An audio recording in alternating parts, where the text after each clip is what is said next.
गोकुल तुम पर, तुम गोकुल के प्यारे। सारा गोकुल तुम पर, तुम गोकुल के प्यारे। मेरे दिल की धड़कन हो, मेरी आंखों के तारे। मेरे दिल की धड़कन हो, मेरे आंखों के तारे।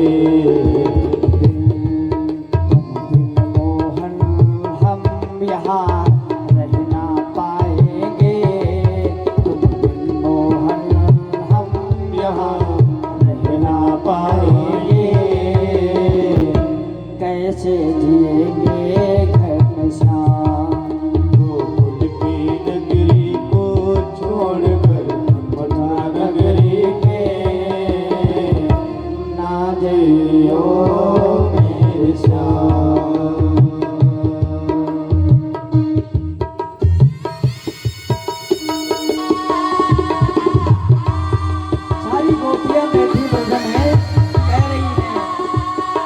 आपसे प्रेम करते हैं, एक एक क्षण आपका एक एक साल के बराबर व्यतीत हो रहा है। मेरी आंख की रोशनी है आप, मेरे आंख के तारे हैं आप महाराज।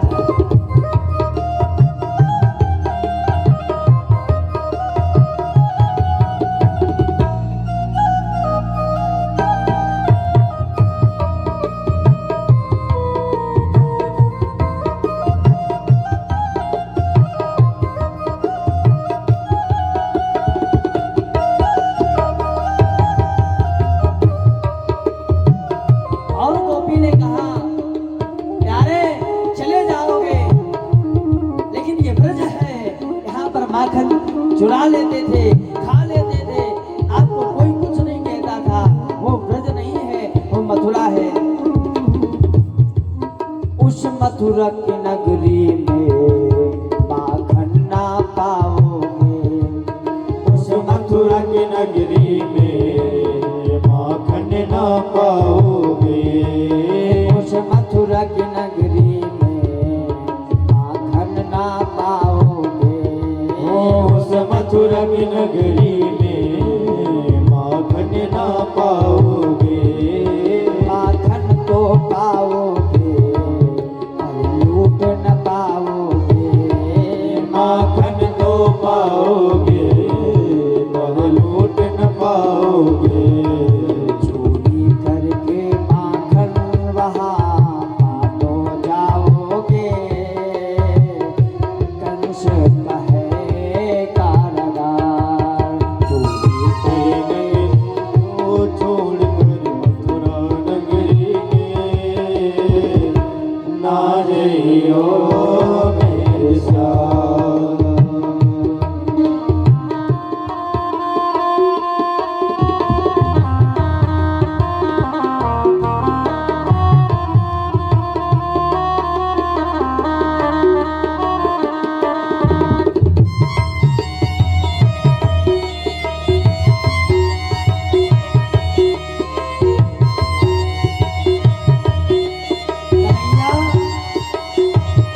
चले गए, ये ब्रज है, माखन चुराते हो, खाते हो, कोई कुछ नहीं कहता। लेकिन मथुरा में चोरी करोगे तो कंस का कारागार है, तुमको उठाकर बंद कर देंगे। कन्हैया मत जाओ, रुक जाओ। भगवान ने कहा आज जाएंगे, कल रुकेंगे, परसों पुनः वापस आ जाएंगे। एक ही बात की रट लगा रखी है भगवान ने। थोड़ा समय बीता, सुखदेव जी महाराज कहते भगवान तैयार हो गए, मैया मैं जा रहा हूँ। मैया कहती है कन्हैया मत जाओ ना, रुक जाओ। तुम चले जाओगे हम जीवित कैसे रहेंगे। सारी ब्रज की गोपियां रोने लगी, महाराज मत जाओ, ये चले गए तो हम कैसे किस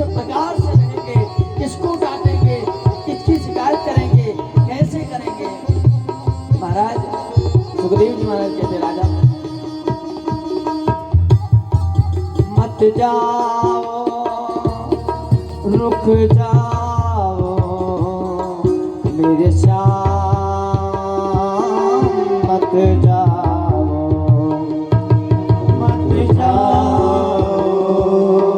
रुक जाओ मेरे श्याम मत जाओ रुक जाओ मत जाओ रुक जाओ मत जाओ रुक जाओ मत जाओ मेरे श्याम मत जाओ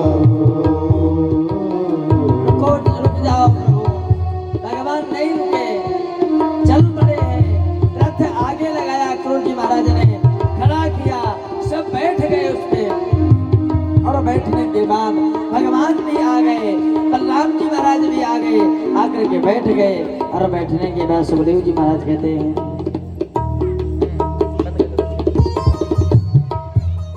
भगवान कहते हैं भैया आज जा रहा हूँ कल आऊँ रुकूंगा और परसों पुनः वापस आ जाऊंगा।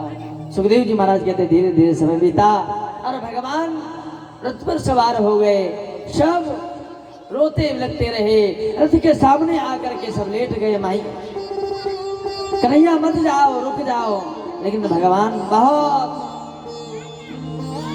जाने के लिए लाइट हैं इसलिए सब के सब चले गए हैं। भगवान बैठे रथ पर और रथ को आगे बढ़ाया है सुखदेव जी महाराज के धीरे धीरे बढ़ गए और चलते चले गए हैं। सभी गोपियां पीछे से देख रही हैं कन्हैया रुको कन्हैया की जब तक रथ की धूल दिखाई पड़ी तब तक उसी जगह पर बैठी रही है।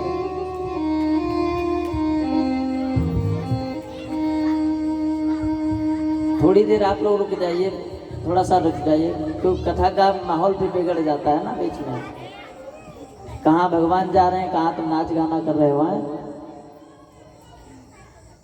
माहौल मत बिगाड़ो कथा का रस अलग अलग रहता है। भगवान रथ पर बैठे चल पड़े हैं अब ऐसे चल पड़े महाराज सब स्तब्ध रह गया पूरा ब्रज एक जगह थम गया जैसे जैसे नदियां रुक जाती हैं पहाड़ वन सब रुक गए। गायों के कानों में जो ही पड़ा कि ब्रज नंदन जा रहे हैं गायों ने चारा खाना बंद कर दिया पानी पीना बंद कर दिया क्यों जा रहे हैं अब तो भैया सब शांत हो गए धीरे धीरे भगवान ने कहा भैया चिंता मत करना आज जा रहा हूँ कल रुकूंगा परसों पुनः वापस आ जाऊंगा। एक सखी ने बहुत सुंदर कहा जो मैं ऐसा जानती प्रीत करे दुख हो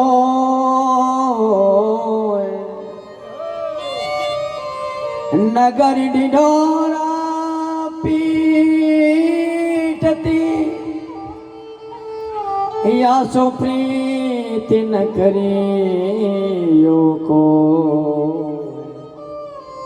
महाराज जोगर मैं जानती कि कन्हैया से प्रेम करने के बाद यह दिन देखना पड़ेगा कन्हैया हमको छोड़ चला जाएगा धोखा देकर चला जाएगा तो ढोलक लेकर के गले में पहन करके पूरे नगर में घूमती और गा गा करके सुनाती कन्हैया से प्रेम मत करना कन्हैया से प्रेम मत करना। कन्हैया जानता है यदि चले जाएंगे तो ब्रज बिल्कुल समाप्त हो जाएगा।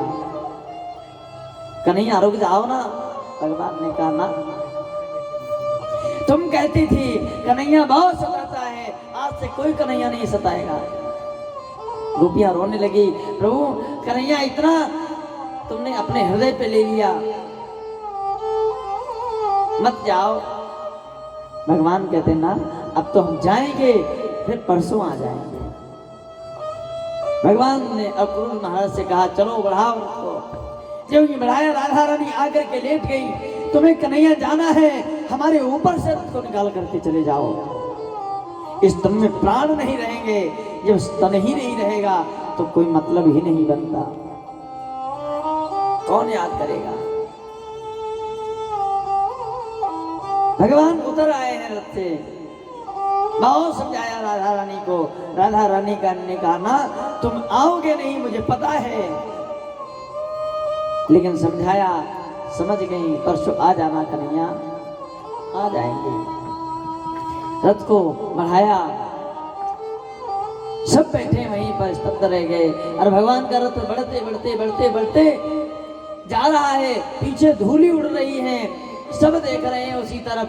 ऐसे बैठे मैया ने जब यूं सुना कन्हैया चला गया, अपने आंचल को समार करके रखा और समार करके उसको थापी देने लगी। कन्हैया मेरा सो रहा है।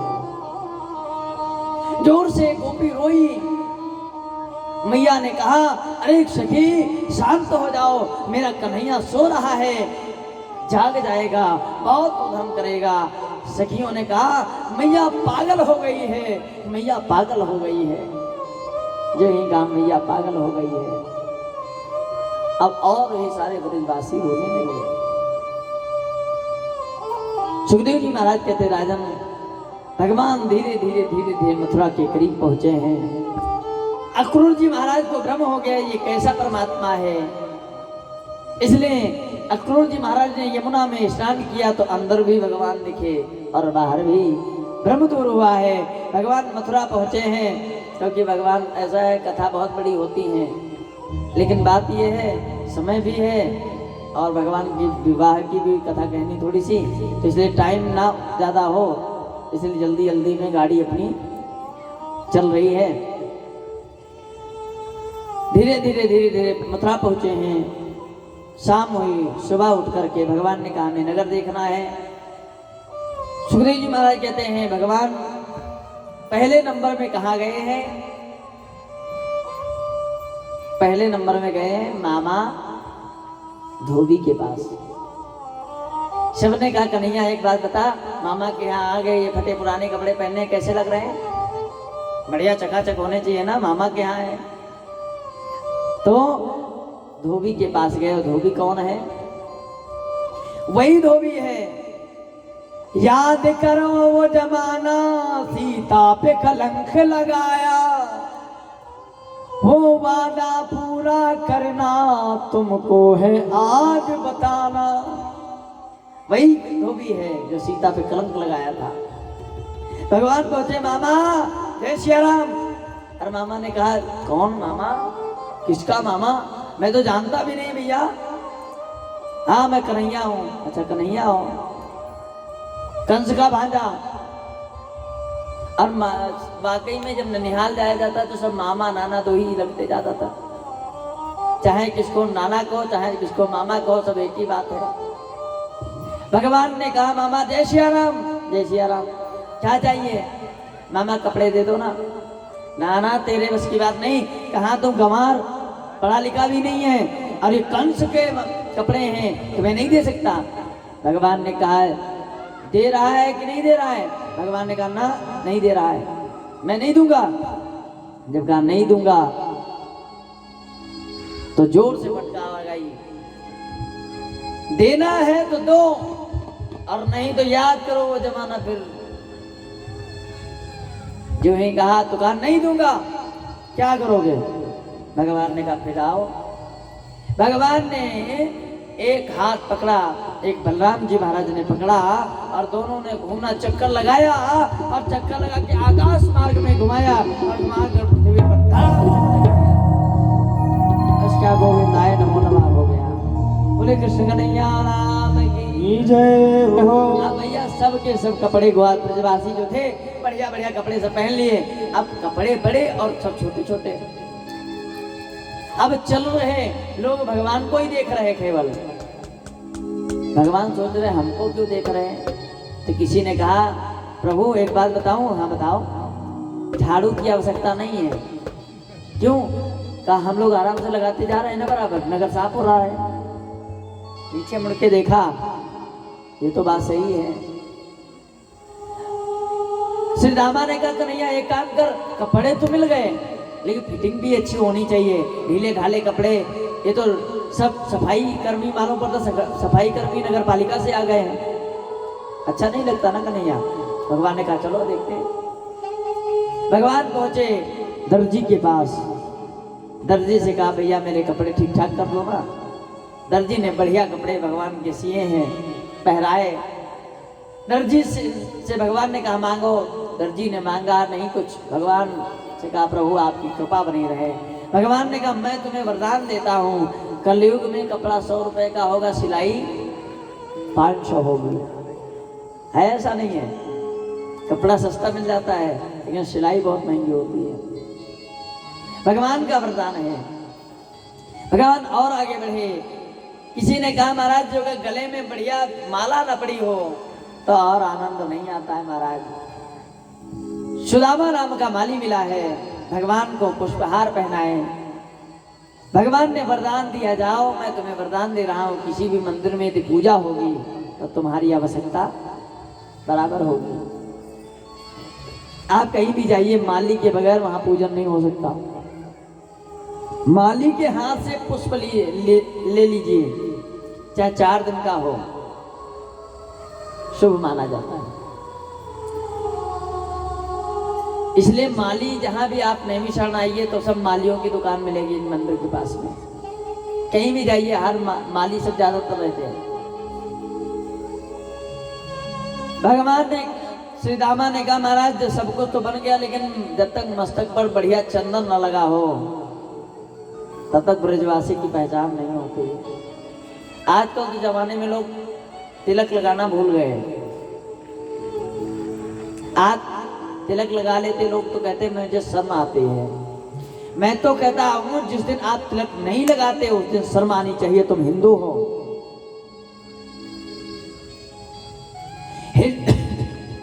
हिंदू की पहचान ही इस तिलक से होती है। यदि हम तिलक नहीं लगाएंगे तो उस दिन से हिंदू कहलाने के अधिकारी नहीं है।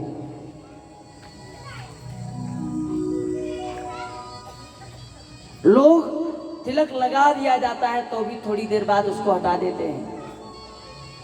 क्या है भाई, अमेरिका में नहीं पैदा हुए हो, ये भारत है। ये भारतवर्ष इसीलिए पूजनीय है। चाहे जहां जाओ, चाहे जिस देश में पहुंच जाओ और कह दो मैं भारत से इंडिया से आया हूं, लोग आपको देखते एक बार जरूर है। क्यों? भारत का कल्चर ऐसा है। हमारे अंग्रेजों ने एक भारत का एक काम बहुत अच्छा कर दिया, इंडिया नाम रख दिया। इंडिया का मतलब जानते हो आप क्या होता है? इंडिया का मतलब पता है किसी को? आप सब तो पढ़े लिखे हैं, हमारे जैसे गंवार कहाँ हैं आप? इंडिया का मतलब होता है ना वो पुरुष ही है ना स्त्री है, आगे से स्त्री है और पीछे से पुरुष है।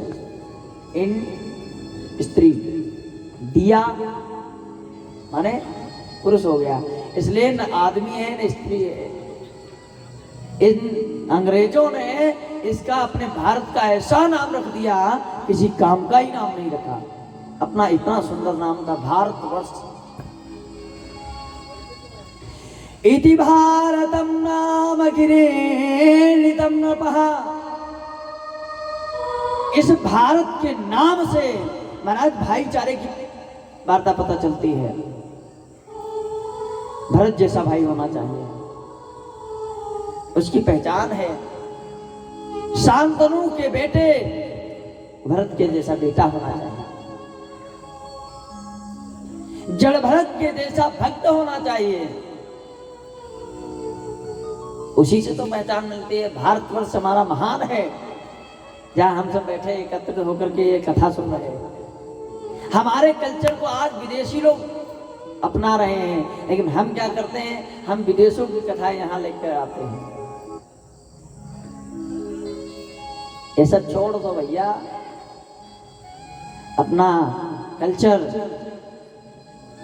जो तिलक लगाने का है। अच्छा, तिलक लगाने के बाद इतना सुंदर लगता है चेहरा। मुझे अपनी अपनी पसंद की बात है। मुझे तो तिलक लगा हुआ जो चेहरा होता है उस पे लगता है कुछ खिल रहा है, और जिसको तिलक नहीं लगा उसको ऐसा लगता है कहीं वो अशुभ कार्य से आ रहा है। शुभ कार्य में जाते हैं तो तिलक क्यों लगाते हैं? इसीलिए लगाते हैं कि शुभ कार्य में जा रहे हैं ना, तिलक लगाते आरती करते ना। तो इसलिए ये जीवन हमें मिला है, ये शुभ है, इसलिए इस पे जब तक तिलक लगाते रहो। तिलक लगाओगे, प्रतिदिन तिलक लगाइए, आपके मन में कभी विचार नहीं आ सकता। और जिस दिन आप तिलक नहीं लगाओगे उस दिन सब बुद्धि इधर उधर घूमती फिरेगी। इसलिए तिलक की आदत डालो, बच्चों को, सबको। भगवान ने तिलक बढ़िया आई है, कुबरी नाम था, कुबजा, वो 8 जगह से टेढ़ी आई। भगवान ने पीछे से बहुत प्रेम से कहा, अरे सुंदरी थोड़ा सा तिलक लगाओ। और जब ही कहा सुंदरी, अच्छा जिसको कभी किसी ने सुंदरी न कहा हो, अब पहली बार कोई सुंदरी कह दे, अब वो कुरूप हो तो बुरा लगता है ना। भगवान को पहली बार भगवान ने कहा तो उसने मुड़ करके देखा, तुमको मैं सुंदरी लग रही हूँ, क्रोधित हो गई। 8 जगह से टेढ़ी हूँ, कुरूप हूँ, और फिर भी तुम मुझे सुंदरी कहते हो, तुम शर्म नहीं आती? भगवान ने कहा, ना ना, तन से नहीं हो, मन से तो हो। मन तो सुंदर है, तन से क्या मतलब? मुझे चंदन मिलेगा? हाँ हाँ चंदन मिलेगा। चंदन लगाया भगवान को, और भगवान ने कहा, आज से मैं परम सुंदरी बना रहा हूँ। भगवान ने अपने पैर से पैर दबाया और थोड़ी में हाथ लगाया और एक झटका लगाया और उसका बढ़िया परम सुंदरी बन गई। बोले बाके बिहारी लाल की जय हो। पहला कार्य हो गया। भगवान घूमते घूमते धनुष के पास में आए। भगवान ने ब्राह्मणों से कहा, मैं महाराज देखूं? देख लो। हाथ लगाऊं? लगा लो। उठाओ? ब्राह्मणों ने कहा, महाराज क्या, जिस चीज को, धनुष को बड़े बड़े बलवान नहीं उठा सके, इसको कैसे उठा लेगा? उठा लो। भगवान ने हाथ लगाया, वो अपने आप आ गया। अरे भगवान ने कहा, मैं तोड़ दूं? कहा तोड़ दो। तोड़ा, कंस को पता चल गया हमारी मृत्यु आ गई। अब भैया जो ही धनुष टूटा, अब कंस हड़बड़ाया, उसको एक कण कण में भगवान का निवास दिखने लगा, हर एक काली चीज में भगवान दिखने लगा। उसकी पत्नियां जल लेकर के आती है, भगवान का दर्शन होने लगा, जल भी नहीं पी रहा है। भगवान धीरे धीरे धीरे धीरे धीरे धीरे कहाँ आए हैं? जहां कंस बैठा है उधर आ रहे हैं। राजद्वार पर कुबलिया पीड़ हाथी लगा दिया है, शराब पिला करके मस्त करके। भगवान गए, हटा लो, नहीं हटाया। भगवान ने सूल को पकड़ा और बलराम जी महाराज ने पूंछ को पकड़ा और घुमाने लगे, चक्कर पे चक्कर, चक्कर पे चक्कर लगाया और एकदम से धड़ाम से उसका गोविंदा है, नमो नमः हो गया। बोले कृष्ण कन्हैया लाल की जय हो। धीरे धीरे धीरे भगवान अब उसके दांतों को उखाड़ करके एक भगवान बलराम ने रख लिया और एक जो है कन्हैया ने रख करके अंदर पहुंचे जहां मल्लो खड़े थे। अब भगवान का स्वरूप चेंज हो गया। देखिए भगवान का स्वरूप वही दिखाया, जिसका जैसी भावना रही उसी प्रकार से भगवान का दर्शन हुआ। धीरे धीरे समय बीता।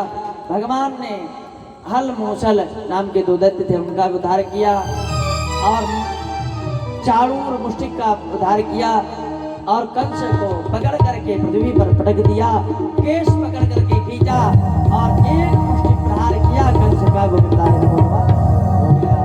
बोले सावरे सरकार की जय हो। सुखदेव जी महाराज कहते हैं थोड़ा अस्थि प्राप्ति अपने मायके चली गई। इधर नाना को जेल से मुक्त किया है, अपने पिता को मुक्त किया है और अपने नाना को पुनः राज्य पर स्थापित किया। क्योंकि देखिए टाइम भी बहुत हो रहा है, भगवान भी आने वाले हैं, ऐसा नहीं भगवान भी आएंगे बराबर रात में, तो चमक दिखा रहे हैं अपने अपने। तो इसलिए जो है सर एक सारा कार्यक्रम हो गया, इधर का कंस का वध हुआ और जरासंध ने भगवान के ऊपर 17 बार चढ़ाई की है। उसके पहले एक दिन भगवान ने उद्धव जी महाराज को ब्रज भेजा है, ब्रज में हालचाल सबको दिया है, लिया है, पुनः वापिस आए 6 महीने बाद। धीरे धीरे सुखदेव जी महाराज कहते और कथा आगे बढ़ी। भगवान प्रेम से 18वीं बार जब चढ़ाई की कालयौवन ने, भगवान ने रण छोड़ करके समुद्र के बीचों बीच क्या स्थापित किया, द्वारिका बनाई है। और द्वारिका में सबको रातों रात मथुरा के वासियों को पहुंचाया। और सुबह जब हुई चढ़ाई की तो भगवान ने कहा आ तो भागना है अपन को। भगवान रथ पर सवार होकर बाहर आए, ऐसा लग रहा था जैसे मार करेंगे, लड़ाई करेंगे। अरे भगवान ने जो ही दांव पाया और भगवान भागने लगे, पीछे से मारो मारो मारो मारो करके किया। यहाँ से भगवान का नाम पड़ा रणछोड़। बोली रणछोड़ भगवान की जय हो। रण छोड़ करके भगवान भागे, पहुंचे कहाँ, जहाँ मुचकुंद जी महाराज थे। मुचकुंद जी महाराज की गुफा में गए, मुचकुंद सो रहे थे।